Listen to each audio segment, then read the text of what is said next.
livro do profeta Isaías,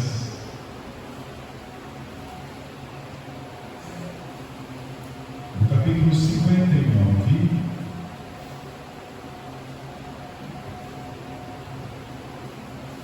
os versículos de número 1 e 2.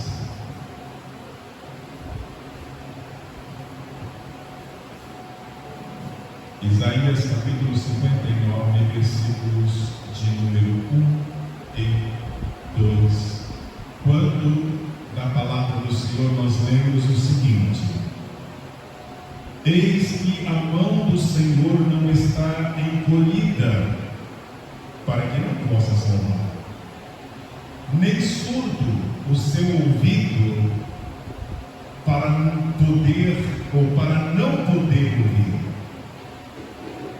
Mas as vossas iniquidades fazem separação entre vós e o vosso Deus, e os vossos pecados encobrem o seu rosto de vós, para que vos não ouça. Que Deus nos assista da sua grande bondade e misericórdia. Irmãos meus,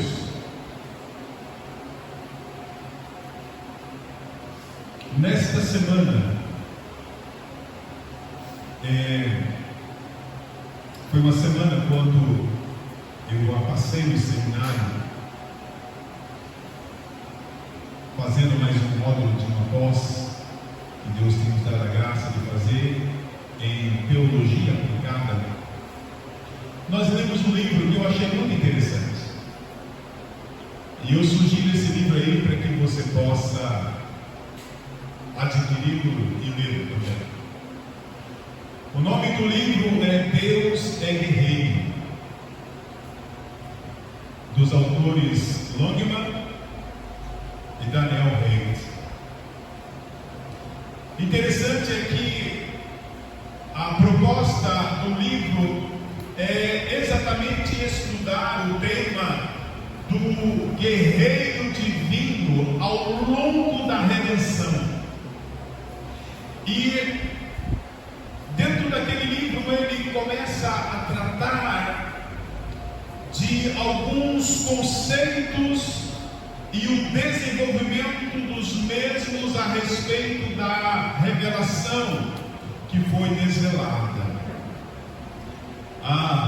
Quando você avança naquele livro, você vai observar que o resultado daquele estudo tem a ver com a continuidade ou com a descontinuidade entre as diferenças ou diferentes épocas em relação à revelação divina, propriamente no Antigo Testamento e no Novo Testamento.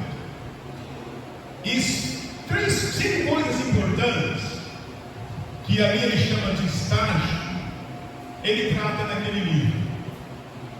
Primeiro ele vai falar a respeito do aparecimento de Deus como um guerreiro, que ele luta em favor do seu povo Israel contra os inimigos visíveis. E ele vai também encaminhar para um viés onde ele vai falar que a história da política independente de Israel, quando Deus luta em julgamento contra a própria nação. Ele vai abordar naquele livro também a premissa de que quando os profetas de Israel olharam para o futuro, e ali eles proclamaram o advento de um guerreiro poderoso. E ele fala do ministério terreno de Jesus como a obra de alguém que veio para conquistar. E no último estágio, aquele livro, irmãos, ele vai falar de forma antecipada a ação da igreja. E ele vai falar que o último estágio antecipado pela igreja é que ela, enquanto espera esse guerreiro divino que vai vir e julgará os inimigos espirituais e também humanos, ela precisa estar atenta. Essa é a proposta basicamente do livro. Mas quem é esse guerreiro?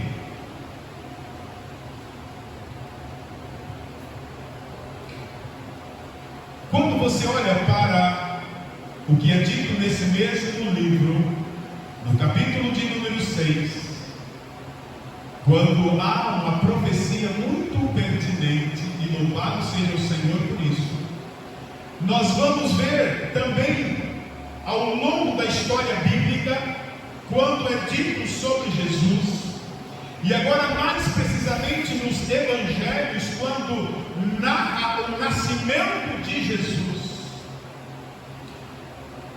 Essas descrições, elas falam de Jesus como uma criança. E ainda Jesus como uma criança transparece para muitos, como todas as outras crianças, um bebê frágil nos braços da mãe que necessita de cuidados. De certa forma, meus amados irmãos, essa é uma imagem verdadeira, pois de fato o Senhor nasceu como uma simples criança, e Ele passou por todos os estágios que uma criança normal e comum também precisa passar. Porém, há um sentido em que essa fragilidade descrita, ela não é real.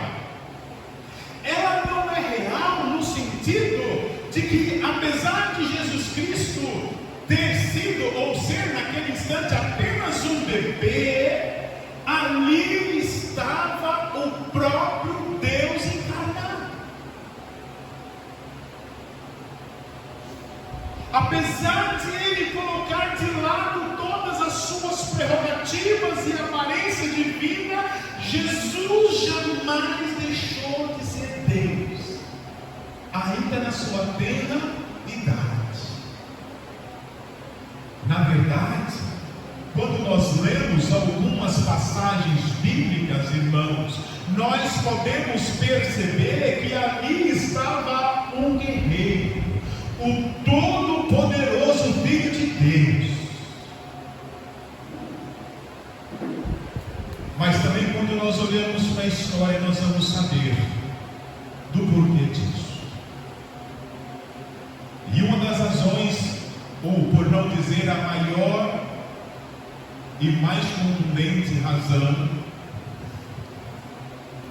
é que nós, na pessoa de nossos primeiros pais, tínhamos um dilema a ser resolvido. O drama da salvação.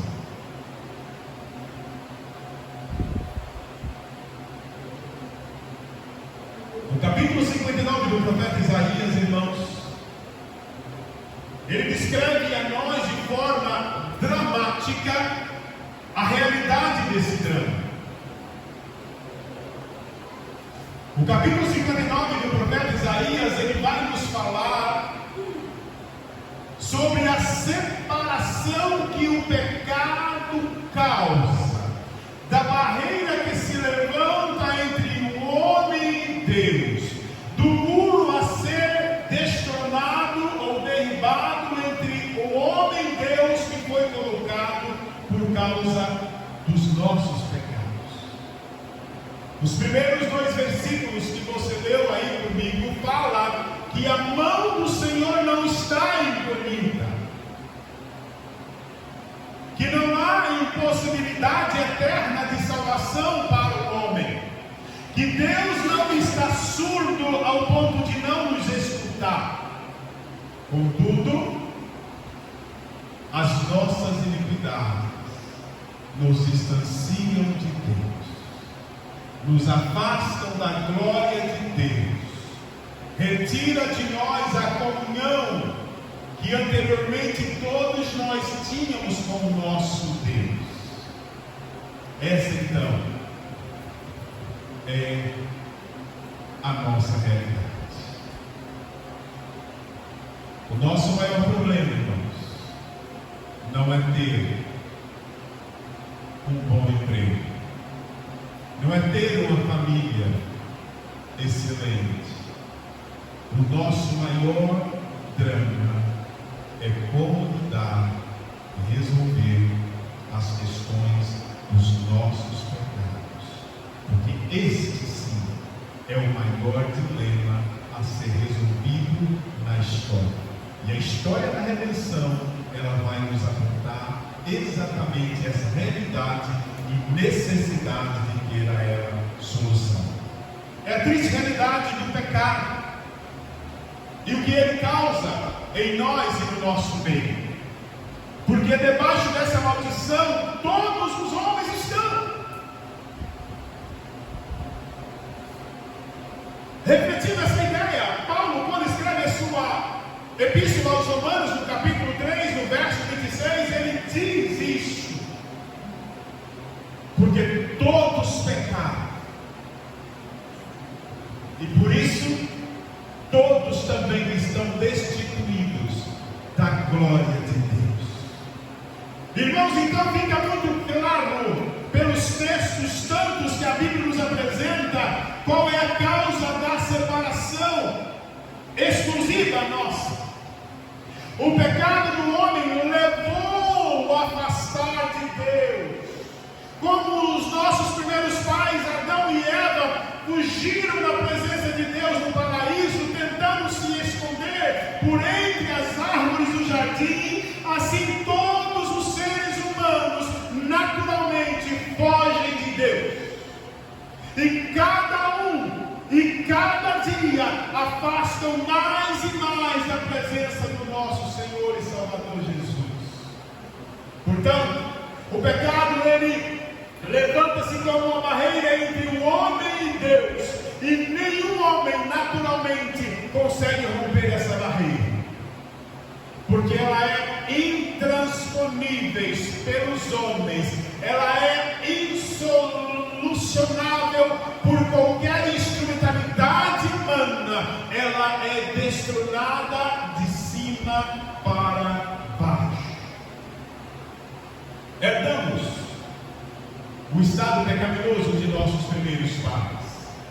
A natureza rebelde deles nos foi dada, e agora uma natureza que não tem prazer em seguir a Deus, em ouvir a voz de Deus, em obedecer os preceitos deles, em deleitar na sua presença. Esse é o estado natural do homem.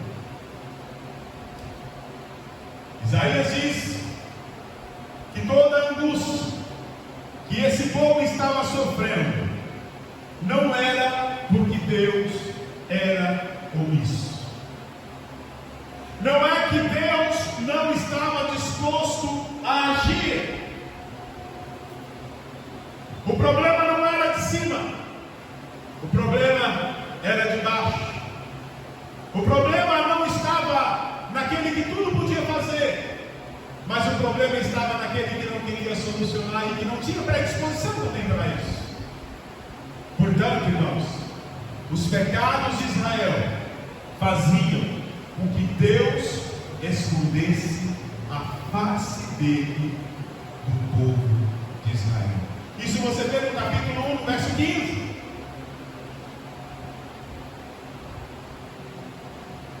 Quando você olha para os versos 3 e 4, Isaías vai agora descrever o tamanho e a profundidade da corrupção que Israel estava vivendo. E ele faz isso de forma dramática, porque nos versículos 3 ele fala assim: olha, porque as vossas mãos estão contaminadas de sangue, os vossos dedos de iniquidade, os vossos lábios falam mentiras, e a vossa língua profere maldade. Ninguém há que clame pela justiça, ninguém que compareça em juízo pela verdade. Confiem ou confiam no que é nulo, andam falando mentiras, concebem o mal e dão à luz a iniquidade.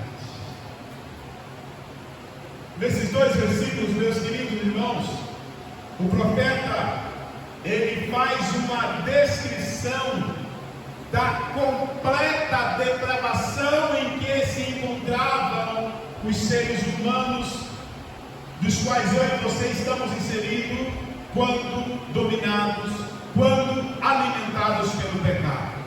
Nada do que fazem tem validade para o bem. Tudo que fazem incorre e concorre para o mal. Quer ver como é que isso aprofunda? Ao verso de número 5. Eles jogam ovos de áspid. Eles tecem teias de aranha. Eles, aquilo que comem, ou quando comem os ovos, dela vai morrer, os ovos da aranha. Se o ovo dela é pisado, vai o que sair? Uma víbora. As teias não prestam para vestes.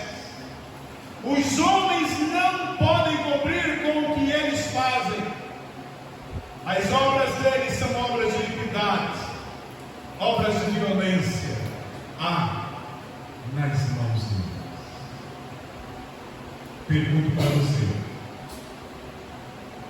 olhe para o Brasil hoje.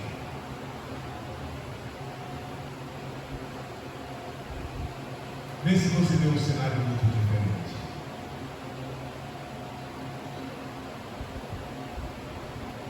E o profeta continua descrevendo, irmãos, que não há pessoas, não há vontade, não havia vontade naquelas pessoas de fazer o bem. A preferência deles sempre era pelo que é ou que era errado. Por causa disso, quando você lê os versículos 9 e 10, Deus continua falando. Por isso, por causa desse estilo de vida preferido deles, por isso, está longe de nós o juízo, está longe de nós a justiça. Nós esperamos pela luz e estamos vivendo trevas. Esperamos pelo resplendor, mas o que nos alcança é escuridão. Verso 10. Como cegos, nós apalpamos as paredes. Como os que não têm olhos, andamos apalpando. Tropeçamos ao meio-dia, como nas trevas. E entre os robustos, nós somos como mortos. Consequência. O profeta está falando aqui, meus amados irmãos, que aqueles homens, eles não conseguiam enxergar em plena luz do meio-dia o estado deles. E portanto eles os compara como alguém que estavam perdidos, sem direção total e sem condições para fazer qualquer coisa. O texto fala aqui, o versículo fala que as mãos, que os pés, que os pensamentos e que as bocas estavam sempre dispostos a fazer o que não presta. E preste atenção, ainda hoje não é diferente. Para você e eu fazermos o que não presta, não precisa de esforço. Conclui-se que para irmos a passos largos para o inferno, não precisa de esforço. Basta continuarmos vivendo a vidinha medíocre que o mundo gosta de viver. Basta pensar, basta comportar, basta palpar, basta ouvir, basta viver como a maioria vive. Não precisa de esforço. Não precisa de esforço. Nenhuma glória humana, irmãos, pode sobreviver diante de uma descrição de mentes, falas, comportamentos como esse. Muitos podem se chocar e achar que os pecados deles não são tão graves assim. Alguns até evidenciam mais transgressões do que outros, verdade.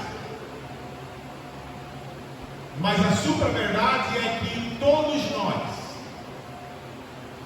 somos potencialmente igualmente pecadores. Por natureza, todos os corações são corruptos. Jeremias 17:9. Portanto, esse drama está aí. Esse dilema está aí. Os homens estão afastados de Deus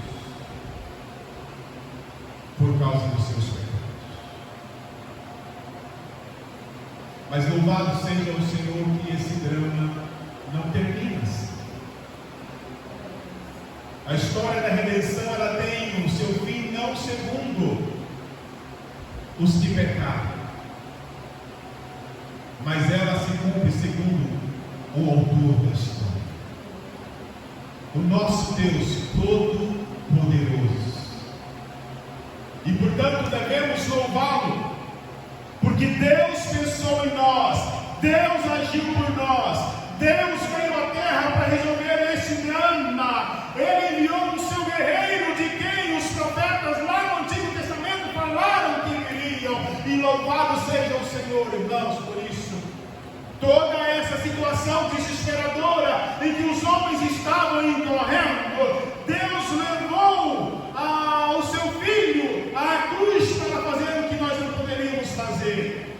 Deus não ficou parado diante desse drama. Deus não ficou insensível diante da trágica situação em que o homem se encontrava. O texto fala, meus amados irmãos, que Deus viu que não havia nenhum ajudador. Deus então maravilhou-se de que não houvesse um intercessor, pelo que o seu próprio braço lhe trouxe a salvação e a sua glória, justiça o susteve. Assim você lê no versículo 16 do nosso texto lá. Louvado seja o Senhor.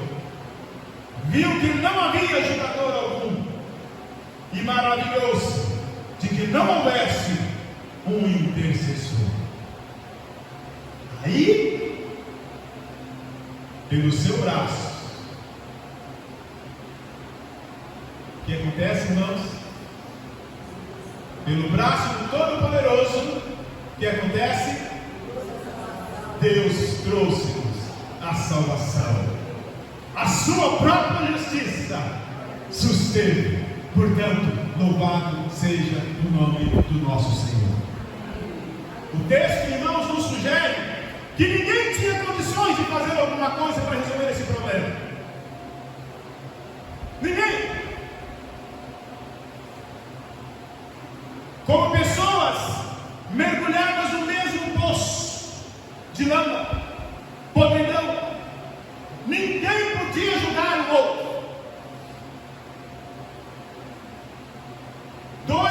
Como que dois caminhões atolados não nasceram. Ninguém conseguia socorrer o outro.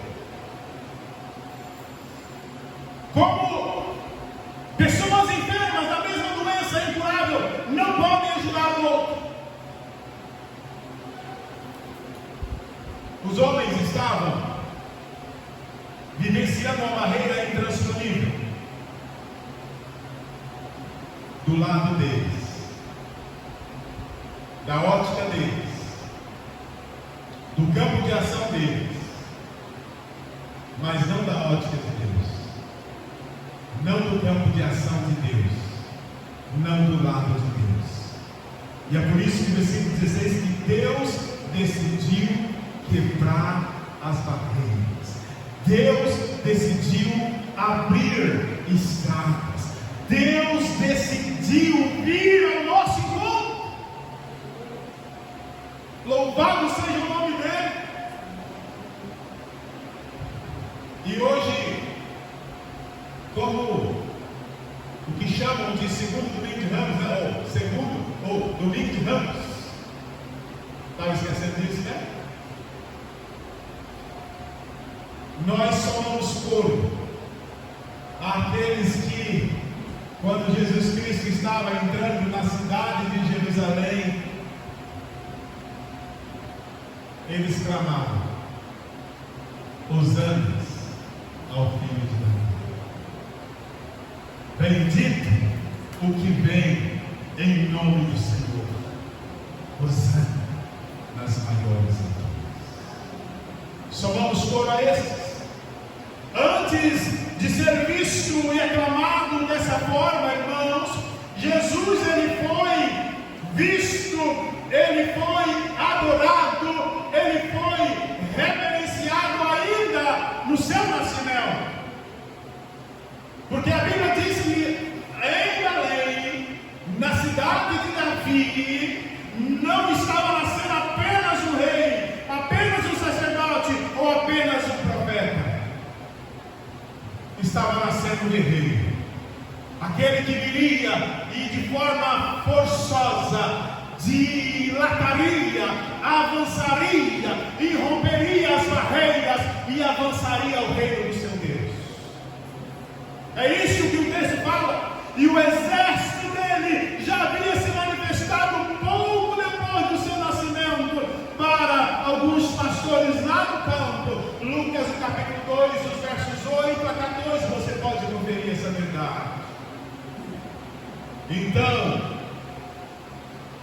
agora quando você olha para o versículo 17 do nosso texto áudio, o texto vai dizer que quando Deus provê a salvação para os de Israel, para os seus.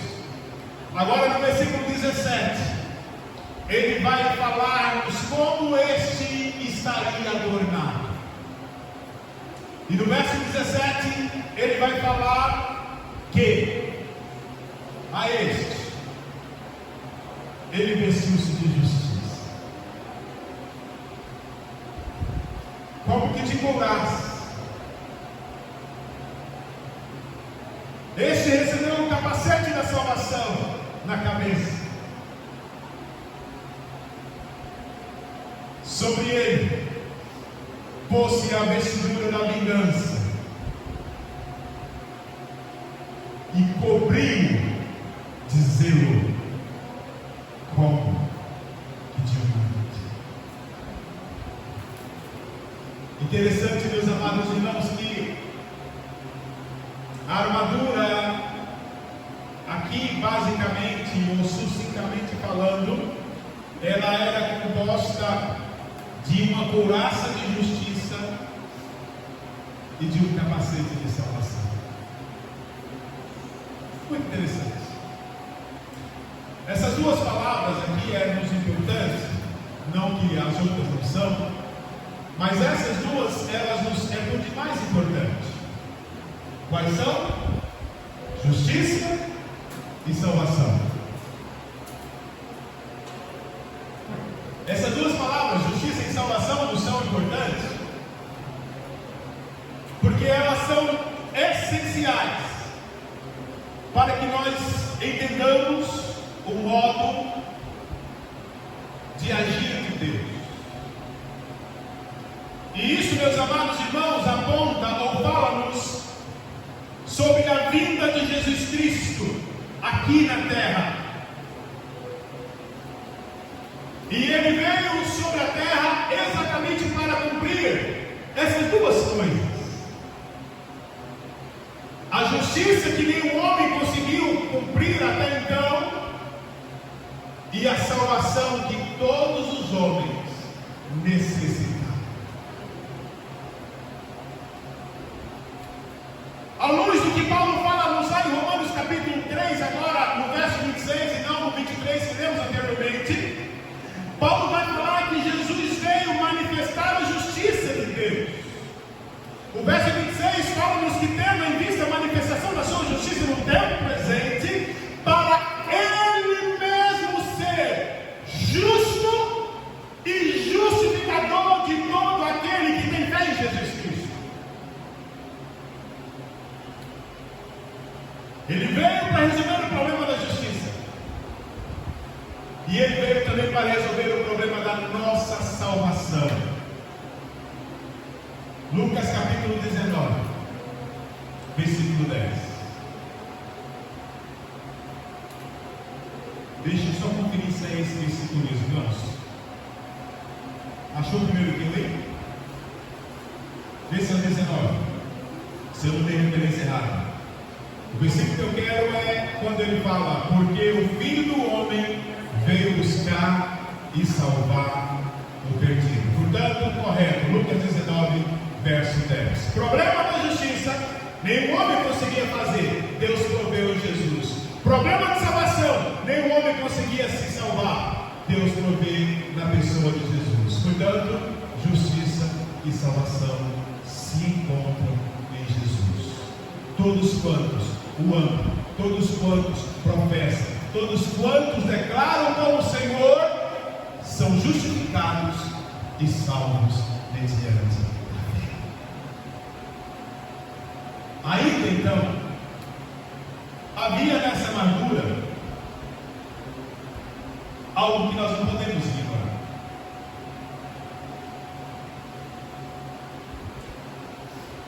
Olha aí.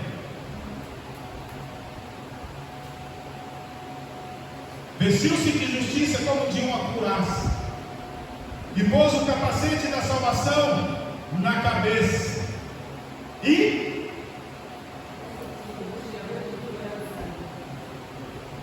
pôs sobre si a vestidura da vingança.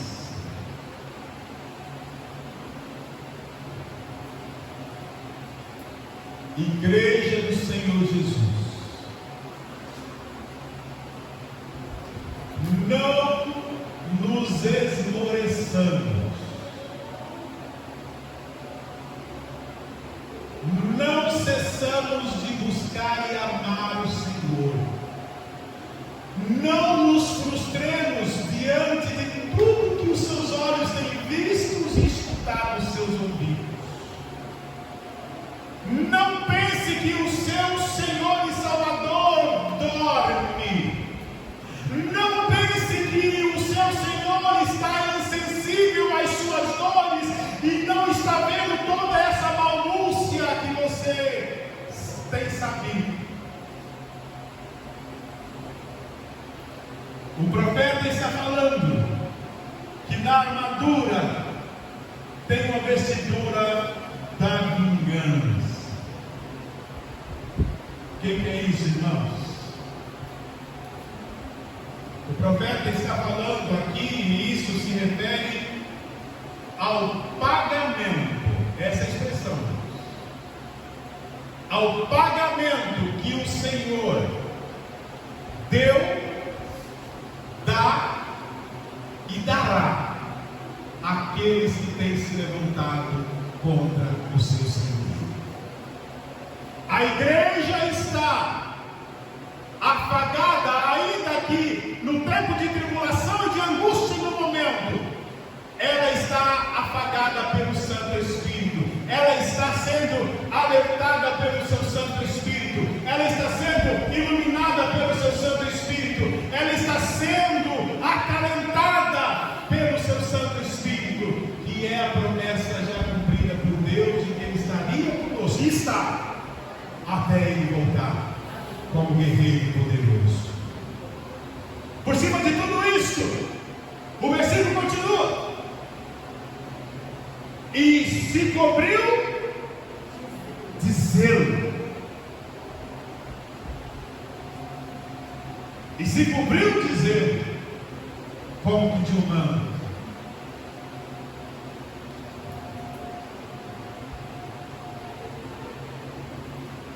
O manto de zelo, aqui nesse versículo, irmãos, tem a ver com o estado de paixão, de entrega que o Senhor Jesus encarou a sua missão. Segundo o profeta, ele aparecerá vestido de justiça, de salvação, de ira e de zelo para libertar o seu povo e para punir os seus adversários. Lembre-se de que a vingança de Deus é diferente da vingança do mundo. O zelo de Deus é diferente do zelo do homem.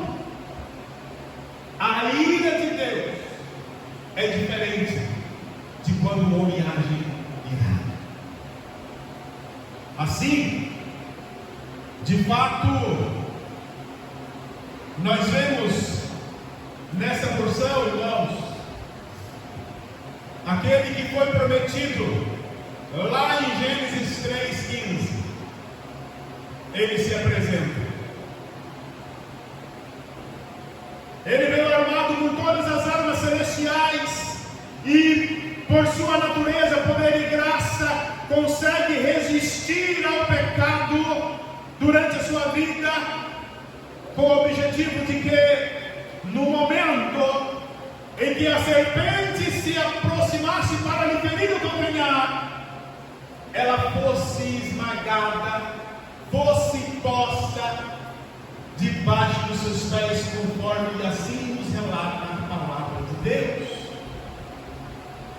E foi exatamente isso, irmãos, que aconteceu cerca de 30 anos depois que esse bebê, que aparentemente era frágil,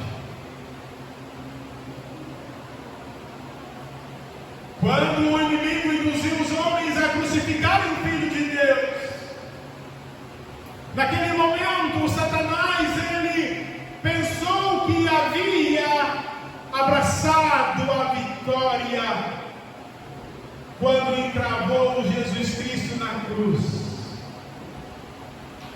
Ele pensou que estava então ferindo o calcanhar da semente de Gênesis 3,15. Porém, por sua morte, o Senhor conquistou o perdão para todo o seu povo. E pela sua ressurreição, Ele consumou a vitória sobre o inimigo. De modo que então a cabeça da grande serpente, a vilã da história, estava agora literalmente esmagada. E quando você olha para o versículo 18 do nosso texto, diz que, segundo as obras deles, assim retribuirá furor aos adversários e o devido aos seus inimigos, às terras do mar, dar-lhes-á a paz.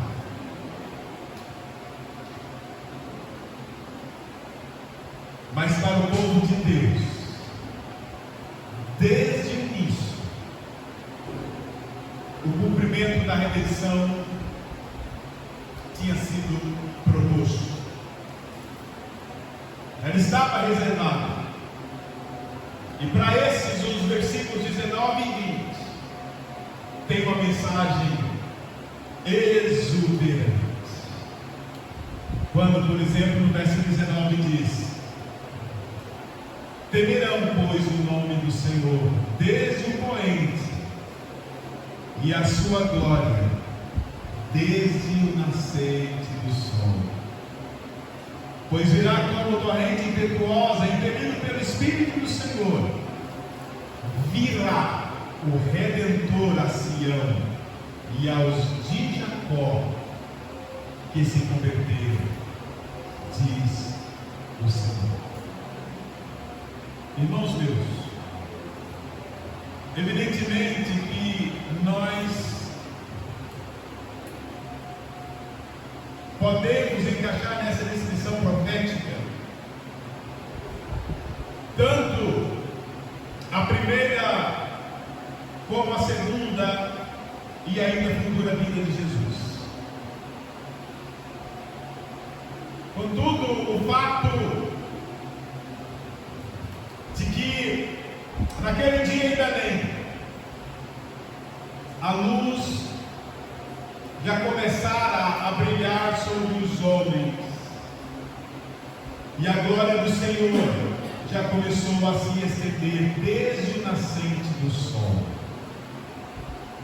por uma razão sublime: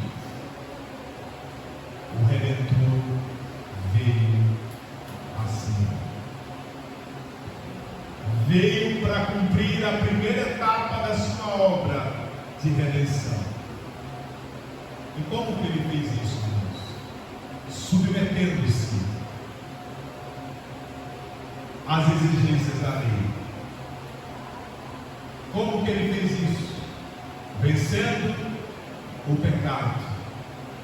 Como que ele fez isso? Destronando todo o mal. Ainda outra vez virá o Redentor de si. E dessa vez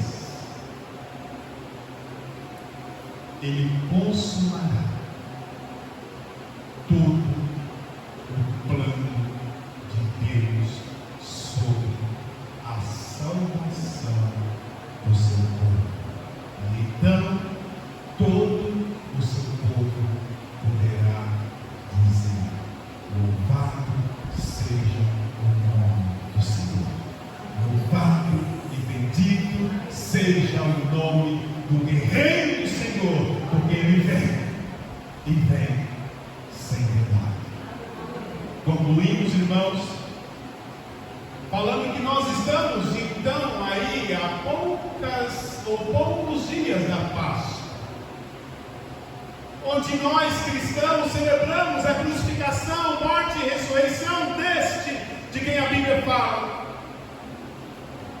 Se lá no Natal nós vemos a vinda do Redentor prometido, que viria trazer salvação ao homem e juízo aos inimigos de Deus, agora na Páscoa nós já cantamos que Cristo já ressuscitou, que Ele vive, que Ele está à direita de Deus, e por sua vinda o Senhor cobriu a imensa distância, rompendo as barreiras do pecado. Há então agora ligação entre os céus e a terra, por meio de Jesus Cristo, o nosso mediador, o nosso Senhor e Salvador. As barreiras do pecado foram rompidas. Não há mais separação entre Deus e os homens, por todo aquele que ama ao seu Filho Jesus. Seu nascimento aqui, irmãos, foi a manifestação do seu poder. O guerreiro veio para destruir o inimigo e libertar o povo oprimido. Na Páscoa, celebramos a vitória de Jesus. Celebramos porque Ele libertou o seu povo da escravidão dos pecados deles. Como aplicação,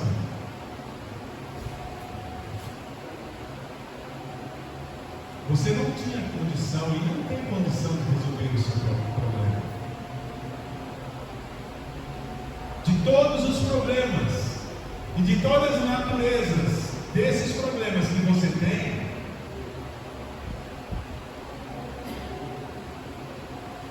nenhum deles se compara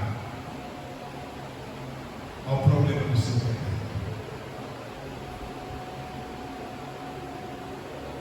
Porque se você não tratar com o seu pecado, você não só agora, mas eternamente estará distante do seu Senhor. Eternamente viverá longe da presença do Senhor. Portanto, agradeçamos ao Senhor por tamanha libertação que Ele providenciou a nós. Agradeçamos ao Senhor por sua vinda. O Senhor nos libertou de Satanás. O Senhor nos libertou do pecado.